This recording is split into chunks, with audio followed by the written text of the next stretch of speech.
Hello, I'm here with Paul Jeffrey, commentator extraordinaire. We've had you on the show before. Welcome back. Thank you very much. Glad to be back. A bit of a different environment, is it not, than the bedrooms of last time? Yeah. I mean, this is nuts. This is kind of the beauty of this event, right? Last time we were in our bedrooms. It's like a sim racer's home environment. It's their natural habitat, and here we are out in the wild. It's great to see. So we are here at an SRO Esports event. Now there's 6 different strands of SRO Esports event. We've just come fresh off the back of one of them. Can you explain to us what it was? Yeah, absolutely. So we're on site, we're in Monza, we're in the Fanatec Arena, and this is the Fanatec GT Pro Championship. So essentially, we've got the rigs that you can see here. These are the same rigs that our esport drivers race on, but the guys and girls, if there are any, that we've had racing are the real world SRO GT World Challenge Europe drivers, and they're racing not only the cash prizes, but points for the real world championship challenge as well. So our top 5, first place gets 5 points for their team in the GT World Challenge Europe powered by AWS in real life. Which is a huge statement for sim racing, right? You Absolutely. can win points in the real world series by sim racing. Yeah, and we spoke about it during the live broadcast. You've got drivers that if they've not scored points last season, Barwell, not scored points, and then came here and took 15 just through sim racing. And you know me, I've been in this game for 15 years. We couldn't get real teams to even talk to me back in the day, and now they're taking points home in real life, and points that make big money for big multinational brands. Yeah, it's kind of nuts when you think about it. So what I want to know is, what's the difference for you commentating on a race where you're commentating sim racing versus real world races sim racing? Are the driving standards different? Yeah, timing's different. It's unknown. So when you're watching, the level of sim racing now is so high. So if it's a quote organised esport event, then you know you're going to get good quality. You know you're going to get hard racing, drivers that are putting thousands of kilometres testing. It's the unknown with the real life. And I think respect to every single one of these drivers. They've gone outside of their comfort zone. Yeah. They've put their reputations on the line.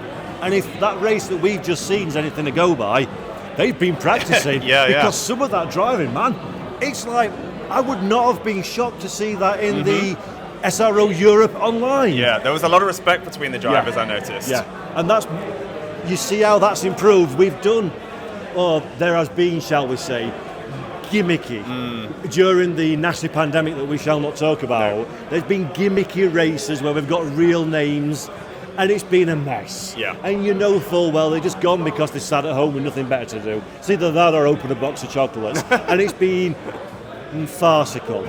This has taken props seriously, and great stuff. I had a lot of fun watching it. Okay, so that was today. Tell us what's happening tomorrow. It's a different strand of the SRO Esports Series. Explain it for us. It is indeed, as we get some really good dodging by one of the Fanatec guys not to get in shot. So tomorrow is the Sim Pro Series. Brand spanking new for 2023.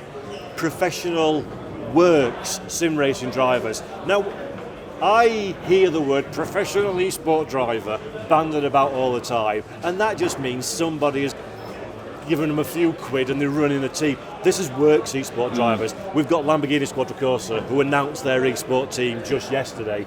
Lamborghini, not somebody that's given him a Lamborghini shirt. Yeah, Lamborghini. Yeah, I've seen Ferrari, my former employer. They're here with professional people that have been 20 years at the Prancing Horse. These are real works drivers. The counterpart to the GT World Challenge, these are their virtual counterparts. And again, let's go back to 5 years ago. Professional works Lamborghini driver driving cars on computers. Oh, well, this was going to be my next question. Which do you think this feels like a significant step up this year? Is there any difference this year? Every year.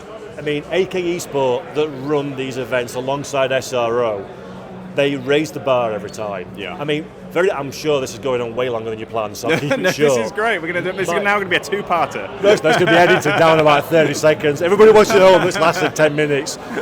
My very first commentary ever was 2019 at this track for this series for the very first SRO Esports. Beautiful. That was beautiful. It was great, but to have watched how it's progressed over just 4 years is mind-blowing. And now you've got big names. Stefan Rattel is Yeah. here giving checks out. I know, Thomas that's Jackemeyer is sponsoring via Fanatec the entire series.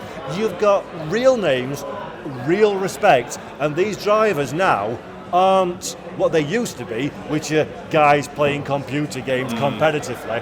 These are elite professional athletes. And our sport is no longer shoved into a corner. Yep. We've got the Fanatec Arena, which hopefully you've covered this earlier in your recordings, is massive, and it's a dedicated part of the SRO paddock. It's not an afterthought. It's a huge part of the paddock. Yeah, it's a real world paddock. It's It's a nuts. strand of SRO's actual strategy and plan, and that to me is like, I think about it too much, I'll cry, man. It's amazing. Well, Paul, thank you very much. I'm really glad I managed to get you straight off the back of that race, hyped up. Thank you very much. I'm for your always time. hyped up. Motor racing's awesome. Great, and you've mentioned 3 people there that we want to speak to next, so we're going to go and try and find Stefan Rattel, founder of SRO, and find out what this means for SRO. We're going to go and find Thomas Jackemeyer, founder of Fanatec, who's obviously sponsoring the series and all of their riggers out here, and Alessio Ciccolari, who runs AK Informatica. So tune in. Goodbye.